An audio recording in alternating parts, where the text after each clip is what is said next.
And this is the second incident in which the state has cowered to Islamist bullying in the north of England. Your state that you think will protect you is already cowering from Islamist bullying, because secularism, liberal progressive secularism, is born out of a reaction to Christianity. So their eyes are filtered to see when Christians are gaining influence, power and authority in society, and they will stand against it. So the boy scuffed the Qur'an, and then started to receive death threats, and his mother was forced to go to a mosque and to make a begging, pleading apology. And this, ladies and gentlemen, says a lot about the UK, and it says a lot about the secular state today. I'm reading from the Daily Mail. Last week, a 14-year-old British boy was forced to flee his home and go into hiding, fearing for his life, not because he swindled a County Lines drug crook or was the sole witness of a heinous crime, rather because of what he did to a Qur'an. I'm just picking phrases from the full article to try and cut it down. It all started as a forfeit for losing a video game. The boy was asked by his friends to buy a copy of the Qur'an and bring it to the school in Kettlethorpe High in Wakefield, West Yorkshire. To what end remains unclear. There was no malicious intent involved, but even for an impulsive adolescent, it was obviously foolhardy. Why was it foolhardy? Why are we all admitting that there are gross acts of intimidation and harassment coming from the Muslim community and then dancing around it? Why are you talking just to the cameras? What it says here, particularly given that the Holy Book, once inside the school, became accidentally damaged, though only slightly, not by the boy's hands. So the boy damaged someone, that the boys didn't damage the Qur'an. He says that there's no one around. Can he do the numbers himself? 1, 2, 3, 4, 5, 6, 7, 8, 9, 10, 11 people are listening, and this clown says no one's listening. That's what he's saying. I'm just talking to the cameras. I'm talking to you, sister. I'm going to talk to you, brother. Right? He's just, brother, don't feed the troll. Just ignore him. He's just upset because no one will listen to him if he goes and speaks. Let me continue. Don't feed the troll. Nobody, certainly not the boy, could have foreseen what would have happened next. He was suspended along with 3 other pupils.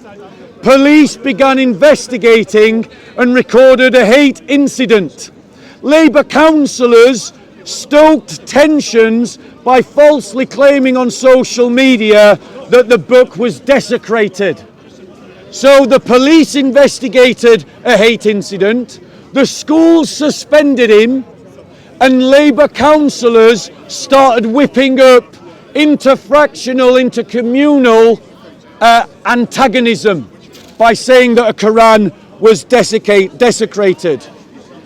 The matter reached the desk the Secretary of State, Suella Braverman, declared herself deeply concerned by the case and the way it was handled.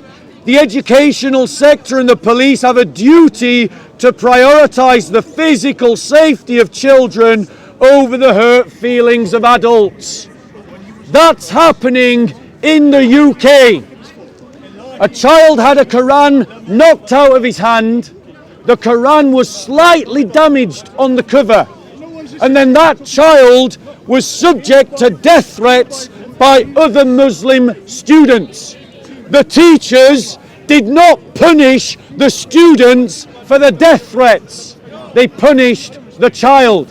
The police did not investigate the other youth for a hate incident.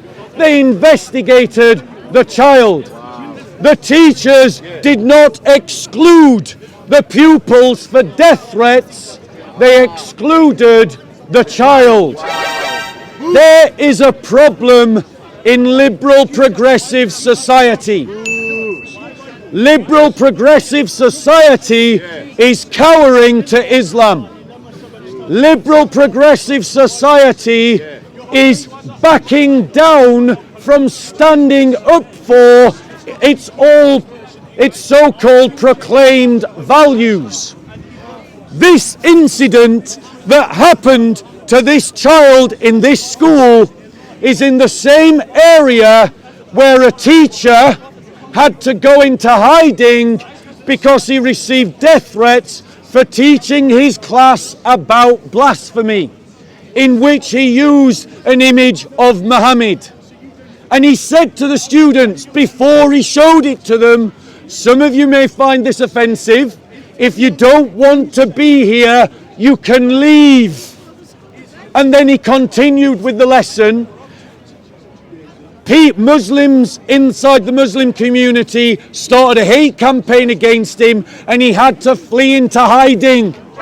None of the people who made death threats against him were ever investigated. None of them arrested for a hate crime. None of them prosecuted for breaking the law. The secular, liberal, progressive state is not even enforcing its own laws. I want to applaud the Secretary of State for what she said, because she's right. British schools and British police should prioritise the physical defence of the child over the hurt feelings of adults. But they didn't. They prioritised the hurt feeling of the adult over the safety of the child. Why? Because the liberal progressives who are in our police forces, in our schools, are cowards. They are moral cowards. They are intellectual cowards. They are cowards without conviction.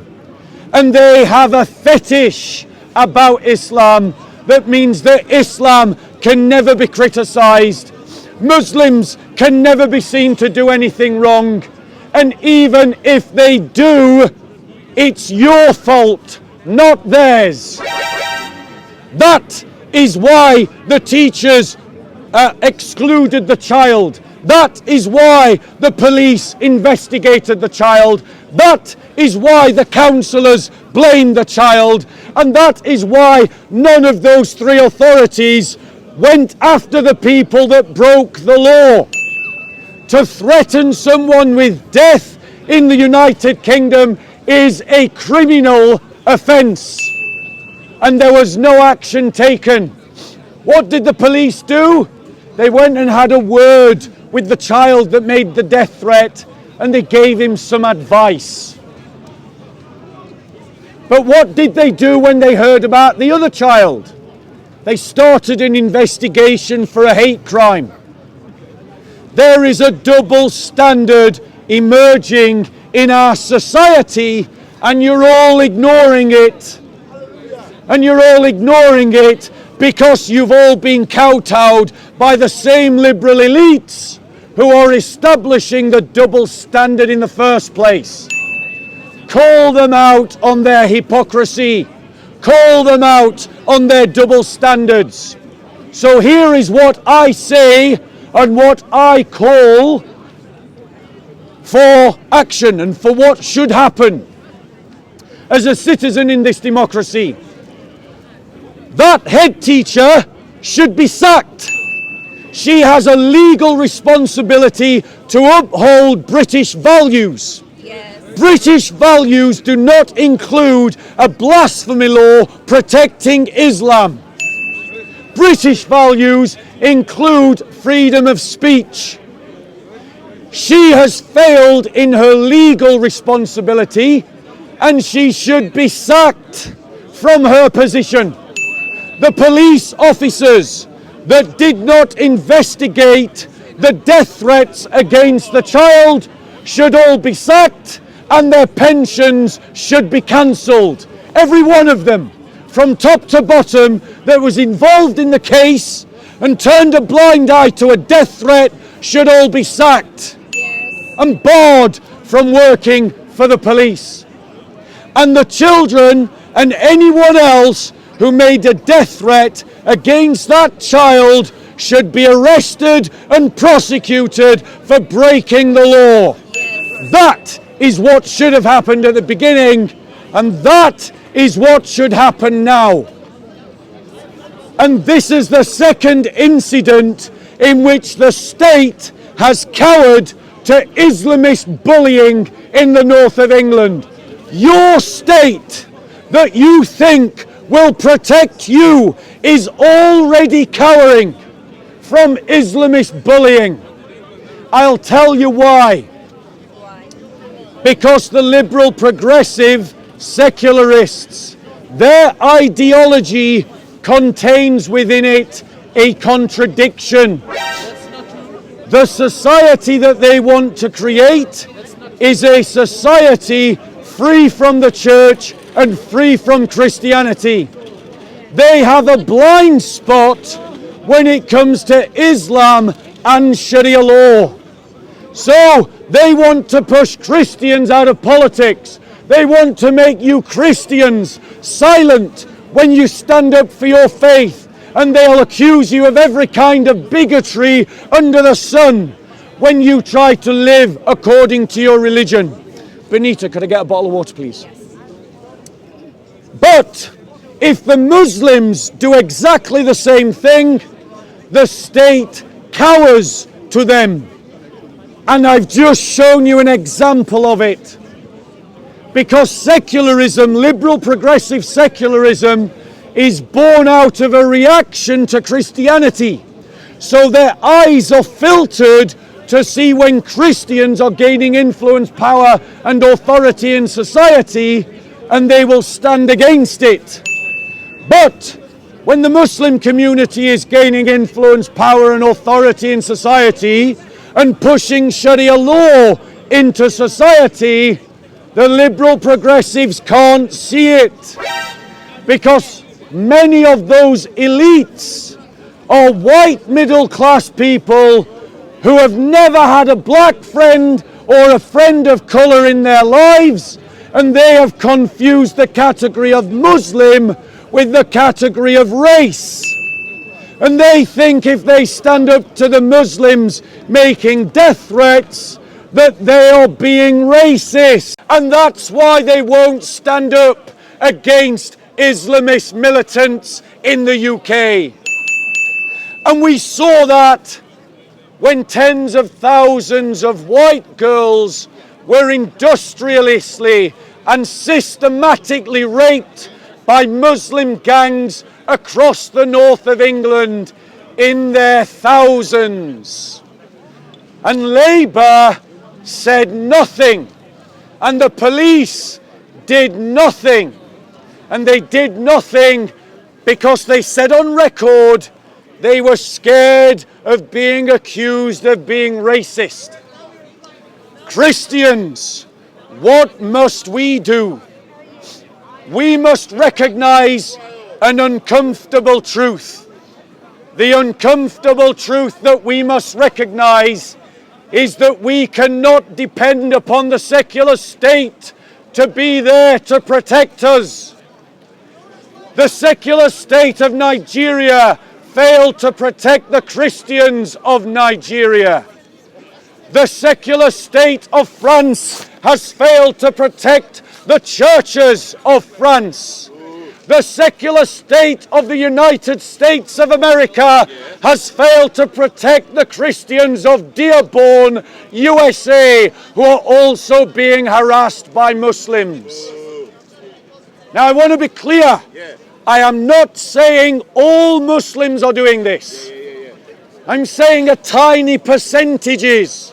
I'll even put a figure on it. 2%. But what's 2% of 1 billion people? It's 40 million people. What's 2% of 4 million Muslims in the UK? it's around 20,000 people. That's enough to fill a town. And the state won't stand up to them because your liberal state is weak.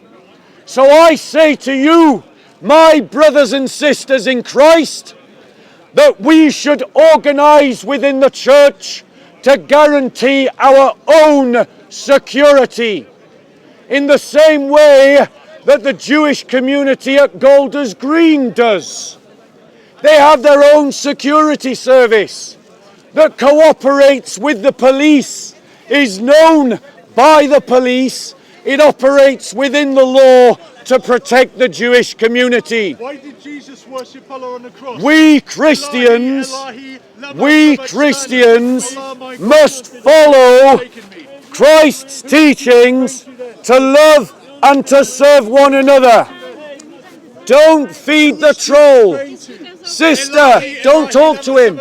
Don't talk to him. Brother, don't talk to him. Just ignore him. Sister, he's feeding on your energy. Just ignore him. Okay, if you guys want to listen to me, come forward. Come forward. Come forward. If they want to talk, come forward.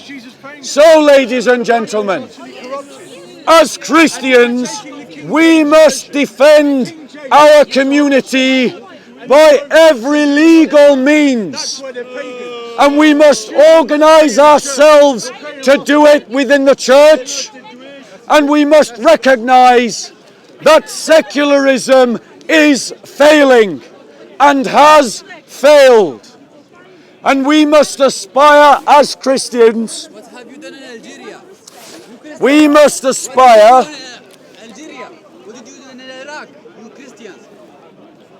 You killed Muslims as well. We must aspire as Christians for a new Christendom, for a politic that is not secular.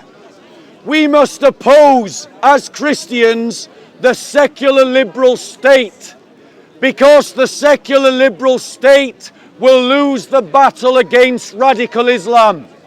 It is already losing in Nigeria. It is already losing in France. It is already losing in the USA. Do not commit yourselves to failure, my brothers and sisters. Instead, commit yourselves to a different vision of Europe, one that is a new Christendom in which our politics, our economy and our culture is governed by a muscular Christianity that is willing to go toe-to-toe with the Islamist and to bear down upon them all the apparatus of the state without mercy or pity. There are two laws that we can pass against the Islamists that would crush their movement in two moves. Firstly, you bring back a law that states that anyone who supports the Islamist agenda can be kicked out of the country. They can be banished. It's a law we had in this country before, and it's a law that we can have right across Europe. Anyone who sympathises in any way with the Islamist agenda should be banished from the country and not allowed to return. Second law, that we pass a law that says those who are found guilty of supporting the Islamist agenda should be made outlaws. Outlaws means that they receive no protection from the state from any act. And if you make these Islamists outlaws, the British people will deal with the Islamists themselves. If the state will not deal with the Islamists, then let the people deal with the Islamists. Ladies and gentlemen, let me debate this heckler. You can ask So, Ghost if you want. You You can ask the Holy Ghost. I want to debate you about something. I'm not debating you about anything. Yeah, well, I'm going to try and debate you anyway. Well, I'm not interested. Oh, he's walking away. He was heckling me a minute ago, and suddenly he's lost interest. Ladies and gentlemen, any questions on the topic that you heard today? Any questions before we go? I got it right here, right? Yeah, go on. So you were saying that the way to deal with the Muslims... No, I didn't say that. Okay, what did you say? Sorry, go on. I said deal with the Islamists. Okay. I made a distinction between the Islamists and the Muslims. Okay, what's the difference? Well, the difference is that Muslims sit across... One second, because I want to be clear, I'm not sure what you were saying, so go ahead. Right. So Muslims sit across a spectrum, right? A spectrum of belief. There are some Muslims that just treat their faith like a culture. They go to mosques for funerals, weddings, and circumcisions. And there are some Muslims who believe their faith devoutly, but they're not interested in imposing it on other people. And there are some Muslims that believe that because they're Muslims and because Islam is right, that not only should I follow it, but they believe that I should be forced to live under Sharia law. When I say Islamists, I'm speaking about those Muslims who believe that I should be forced to live under Sharia law. That's who I'm talking about. So now we're clear who I'm talking about. What's your question? Well, it seems to me like you were talking from a perspective which is not involving God. So go on. What's the question? So it seems to me you said the way to deal with them was with laws, with... Yes, laws. We should deal with them with laws. We should pass Are you laws. a Christian? I'm a Christian. So why deal with them with laws? Right. So why deal with them with Why laws? not? Well, hold on, one more question. Sorry to add to that. So go why on. not deal with them with love? Right. So Like let me address. Jesus told Let me us address to. that question. Let me address. Are you a Christian? Yeah. Okay. You're not Muslim, are you? Okay. I look Turkish, but I'm not Turkish. Okay. Right. So let's be clear. Love for the Christian is not some passive force. It's not a passive energy in the Christian worldview. Love expresses itself in good law, because love should influence my life as an individual. It should influence my family as a collective. It should influence my fellowship, my society, and my state. So what I'm saying is, it's not loving to allow what's happened. The two examples that I use, you might not have been here for it. Let me finish answering your question. It's not loving to allow Muslims to force a teacher into hiding under death threat because he was trying to do his job teaching students about blasphemy. It's not loving to allow a child who's autistic to be forced into hiding because of death threats. No, I'm going to finish. No, I'm going to finish. No problem. It's not loving to allow a child to be forced into hiding because of death threats because the Qur'an had its cover scuffed. Right? That's not loving. It's also illegal. It's not loving to not enforce the law. So if we talk about love in terms of the state, what we're talking about is good law well applied. And what I'm criticizing is an absence of sufficient law, and the laws that we do have are not being applied sufficiently. Okay, so people have free will. They're going to live their lives how they choose to live their lives. So I understand what you're saying. So should a Muslim... I have free will to make the choices I want to make. So should a Muslim... Even if they're wrong... No, answer me this question. Hold on, Should a hold on. Muslim... I'll let you talk. Let me talk. Go on. Even though they're wrong, everyone here has free will to choose what they want to do. Right, let me ask you a question. Do you have the right to threaten me with death? Give me a second. Do I have the right to... Yes, do you have a legal right to threaten me with death? I can answer this question very quickly for you. Hold on. Let me just... Why not? Right, so, no, he's going to try and run away. So the actual answer to the question is... I'm not going anywhere. Right, legally, you do not have the right. Morally, you do not have the right. Why? Because you claim that you're a Christian. Christ says you should love your neighbor as you love yourself. That means the good that I want for me is the good that I want for you. So I don't want to be threatened by death, so I don't want you to be threatened by death, which means that as a society, we pass a law that says it's illegal to threaten people with death. I gave 2 examples where Islamists in the north of England have threatened a teacher and a student with death, and the police have done nothing. The Labour Party has done nothing. Now, which is more loving? For me to ignore the problem or for me to cry out for justice? What's more loving?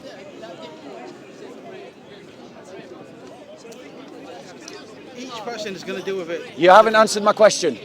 What's more loving? Okay, give me the scenario now and I'll tell you what I'll do. Right, you need to pay attention in this conversation because I literally just gave you the scenario. So let's do it again, right? Okay. Now you're claiming... Okay, listen. Be respectful, yeah? Right. So here's the question, because you're claiming that you're a Christian. Those 2 laws, every Islamist would be driven out of the country. The last part? So an outlaw is someone who's not protected by the state. And you'd be okay with someone... I would be okay with every convicted Islamist, not just random accusations by members of the general public, but through a proper judicial process. If the evidence shows that someone is an Islamist and they're found guilty in a court of law, that they should be declared an outlaw and banished. So if they don't flee the country, anyone can do anything to them and they receive no protection. And you think that's okay? Yes. Absolutely I do. Yes. We agree with that. Because, You agree what he's saying? yes, because these Islamists, No, he's not saying that, not the portion, he's saying like... No, I said exile along with declaring them outlaws. That's what I said. So you can do anything to them, I can kill them. If they don't leave, yeah. If they don't leave, I, a Christian, can kill them. No, I'm not saying you have to. I'm saying that you wouldn't be breaking the law if you did. And okay, even if it wasn't law... Because the thing is... One second. Right, the way to deal with... Even if it wasn't law, yeah, you would be okay as a Christian to kill them. If it was legal, these, you've got to understand the Islamists. Remember, what is an Islamist? How did we define Islamist at the beginning of this conversation? 1 second, no, don't run away. I'm not going anywhere. Right, so how did we define... No, right, no, okay, so you think I'll talk. We defined Islamists... I'm not going to listen to you, so you're right, don't listen then. I'm going to talk to this. So, thinking and you're talking, I'm still going to talk. I'm allowed to talk. Right? You collect your thoughts. When you're ready, come back. But we defined... I'm not... You said you needed time to think. Yeah. Right, so... About what you said. So think about it then. I'm going to say something. Islamists are people that think that they can force Islam onto us. 1 second, forget that. And those people, the only way to deal with a bully is to bully them. If it was not illegal, you could kill an Islamist. How many people have died at the hands of Islamists in this country? So it makes it okay for you to do it if they have already done it. So are you saying it's okay for there to blow up children in a stadium? Grace and mercy? What about grace and mercy? What about those children in that stadium? What about the children in that stadium? The king of What about the children in that stadium? King of Belgium give 20 million. 20 million. What about that teacher? What about that teacher? What about that pupil? What about them? Where's your love for those people? Where's your love for those people? Where the terrorist that blew up the children in the stadium, where he learned this mercenary behavior. Ask him. We'll come back to it. One second. No. Okay, that's what he's coming to you with. His question was... One second. That's what he's coming to you with. No, but the thing that is... Where's you said that you're a Christian. One second. In my mind, what he's saying wrong is... So he said that he was a Christian. That's fine, I'll take him at his word. But love can't be passive against a threat. Love can't be passive against a threat. And the point is, talking about love can't just be applied to the Islamists.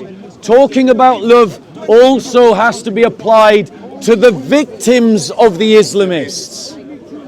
Let me use the example of the family. If someone was going to harm your family, is it loving to do nothing? No. So you've got to act against them. Stand up, sword in hand.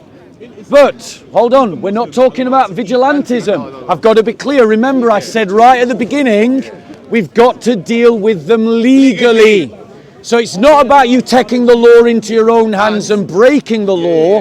It's about the law empowering you to fight the Islamists. And in a good society, that's what would happen. But a liberal secular society will not do that. The liberal secular society, as we are seeing in Nigeria, is leading to the deaths of tens of thousands of Christians. As we see in France, it is leading to the destruction of thousands of churches. As we see in the north of England, it is seeing teachers being forced into hiding and students being forced into hiding. As we see in America, it is seeing Christians being harassed in the street. Secular liberal society is failing, and Christians should stop thinking that the secular state will protect you. It is not protecting us. So Christians of Nigeria, wake up. Christians of France, wake up. Christians of the UK, wake up. Christians of America, wake up. Stop committing yourself to the secular state and aspire to create a muscular Christian state that will go toe-to-toe with the Islamists and not cower from them like the liberal progressives are doing.